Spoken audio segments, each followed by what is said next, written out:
So Vanessa Bayer, congratulations on receiving your very first Emmy nomination for Saturday Night Live. A little bit of serendipity there. You've received it for your last season. I want to start off by asking you about your reaction to getting the news you'd been nominated.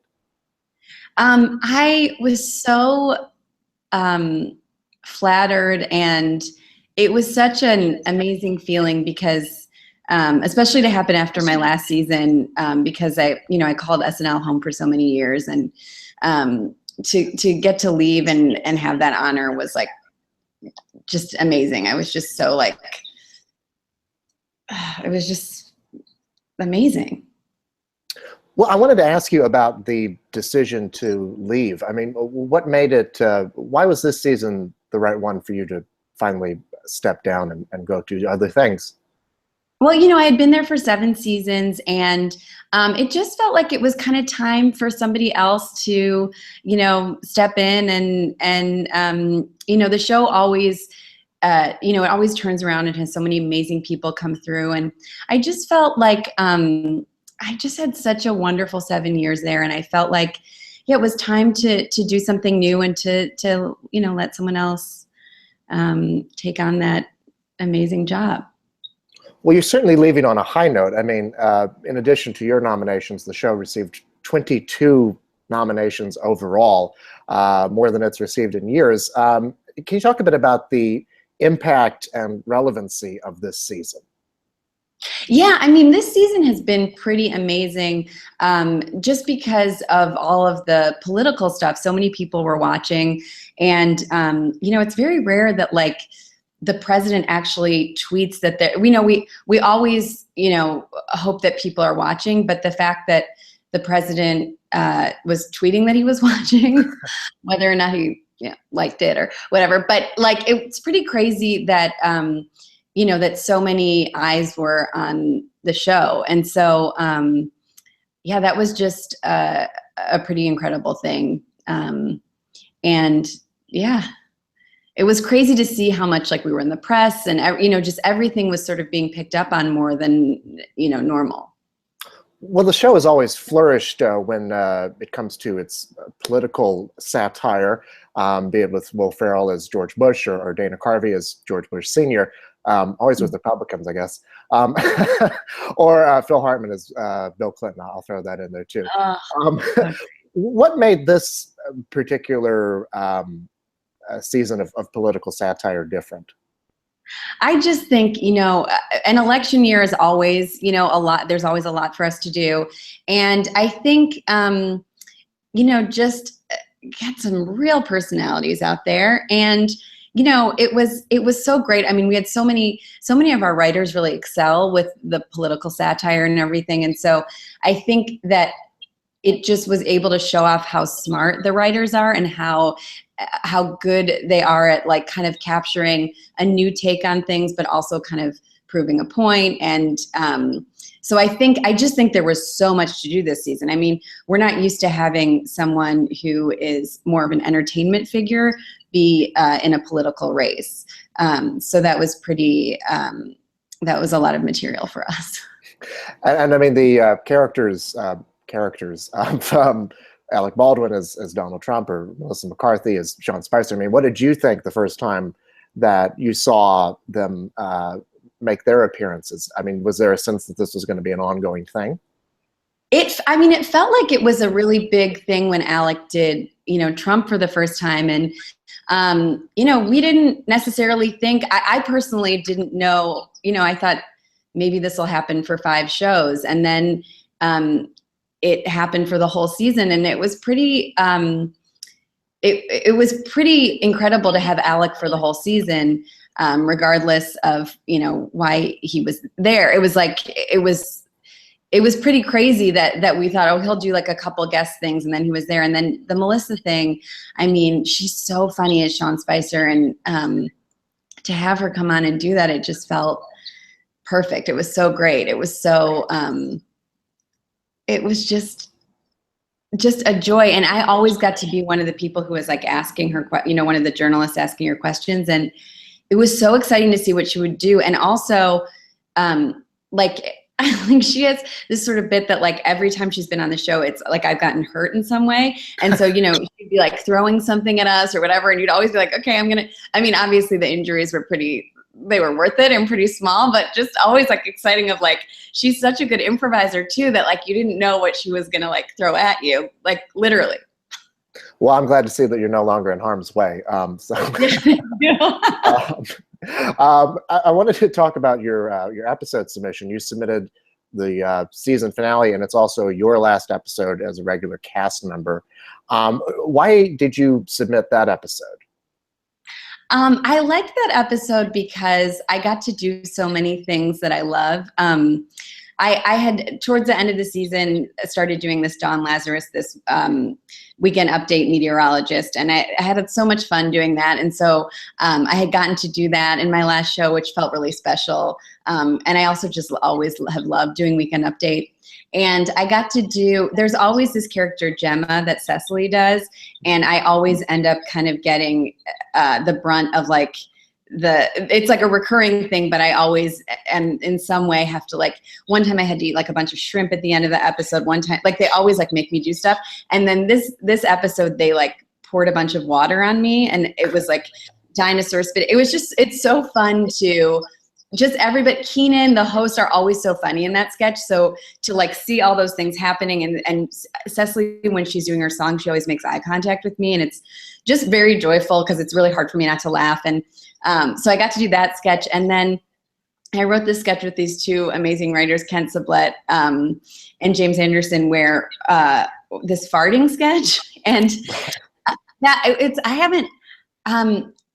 it's not a thing that I get to like, I don't write a ton of farting sketches, which, for better or for worse, but it was so funny. And Steve Higgins was like live, like farting on command. I mean, with his mouth, he wasn't like, because right, can you imagine?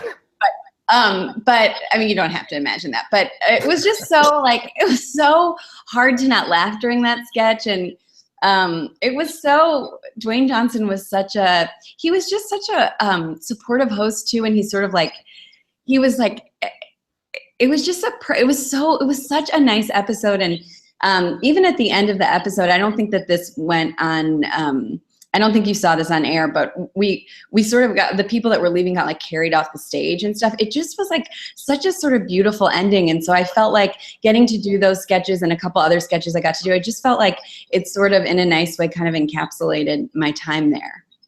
Knowing that it was going to be your last show, give us some insight. I'm always curious about what it's like putting on this show every single week, but knowing that it was going to be your last one, what did that add to the writing of the sketches, the rehearsals of the sketches, the final dress?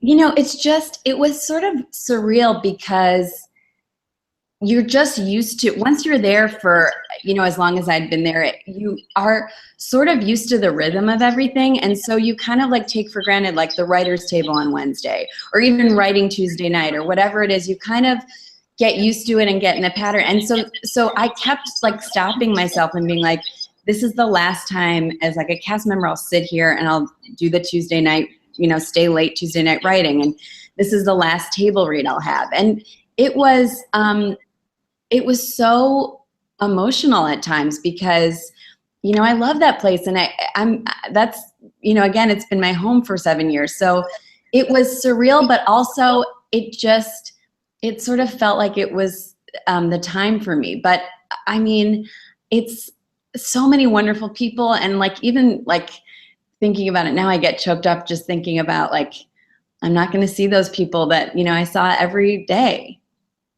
What were those final moments like for you?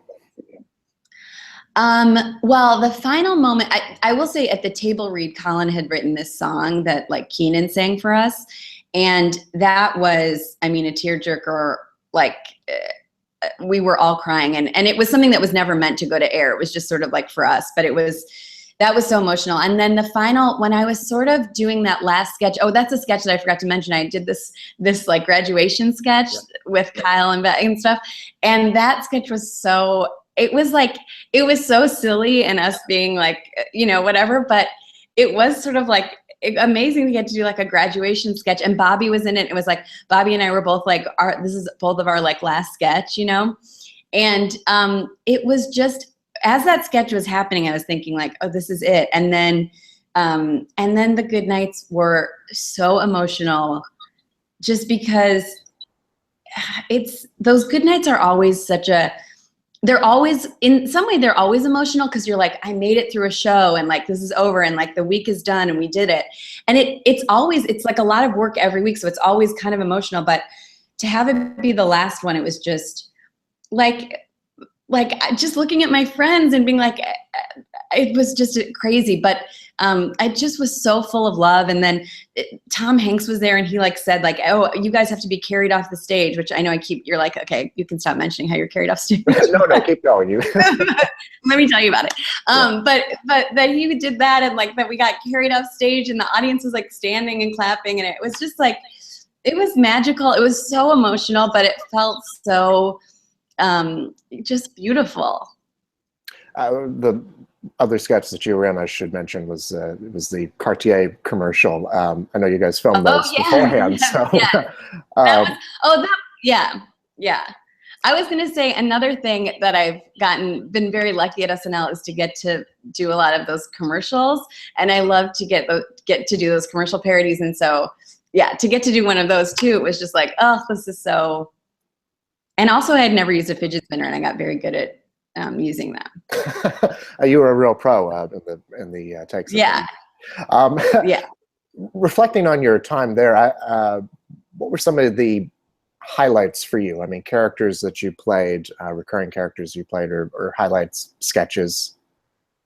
I always loved doing the Totinos, the Super Bowl commercials, because I just love being that lady, like that kind of ignored, put upon woman. And to get to do that like 3 years in a row was so cool. And Chris Kelly and Sarah Schneider wrote it with me, and just to like see, they had so many good ideas for like how to change it up each time. And I loved doing, when Amy Schumer hosted, we did this thing where we were flight attendants and we fell out of the plane, and that was so much fun, and also so scary because Amy was like so good at making her fall realistic right away, and I kept like slowly like going down to the floor. And with Ryan Gosling, we did the Santa baby thing where he and I play a couple, and we think Santa is real, and just to see like him act in like it was so amazing. He was such a good actor and so funny, and it felt like there were times that he would like yell during things that we hadn't planned, it like as part of the character, and it was so funny and also like scary in a way that was so wonderful. God, there's so many. I always loved doing Miley. I love doing Miley Cyrus. That's always been so much fun, and she's always been so great about it. And I love doing the Bar Mitzvah Boy because it's truly like who I am. Like, I feel like it's the closest character to like my actual personality. So in a way that's like, it's the most me. Good to know. Take us back to the beginning. I mean, when you first auditioned for Saturday Night Live, what was that like? It was so exciting. I had these characters and impressions that I was going to do. And when I got there, I sort of was like, I am just going to enjoy this process, because like, how many people get to like stand on this stage and do this audition? And I did like Miley, and I did the child actress, and I did trying to think of other stuff that I did that I've done on the show. But I was just so excited to be there, and I think yeah, it was just amazing. And you know, like, I didn't know, you know, I auditioned, and I had some other friends from Chicago there and stuff, and like, we didn't know like what was going to happen, but it was like a very exciting time. And I guess I don't know if I'm giving you too many like details that you weren't asking for, but like, it just, it was so surreal. It was just crazy. It was surreal. And then I was told, like, I didn't think that they would laugh at anything. And then I think they like laughed at some stuff, and I was like, oh my God. And then I just like, I remember walking off the stage after my audition and there was so much candy in my dressing room. And I just went, like I bolted and I invited all my friends that I knew that were also auditioning. I was like, let's go in my room and just eat so much candy. And we did. And then we went out to dinner after eating so much candy. Well, I hope they gave you some candy for your final show as well.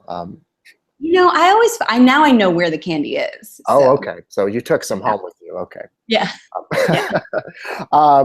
Being a part of this institution that has produced so many great comedians for the past 40 odd years, what does that mean for you? You know, it's such an honor. And, you know, I remember being at my friends' houses and like, we would watch it. I remember at my friend Steph Rue's house, we would like always stay up and watch it. And we would like, you know, we were always taping it and like talking to each other about the sketches at school and stuff. But yeah, it was such a thing that my friends and I were so into when I was growing up. And so there's like so many people that I like, you know, when I see them now, I'm so like, I can't believe it. Like they were such a part of my childhood. So I'm like getting choked up talking about this.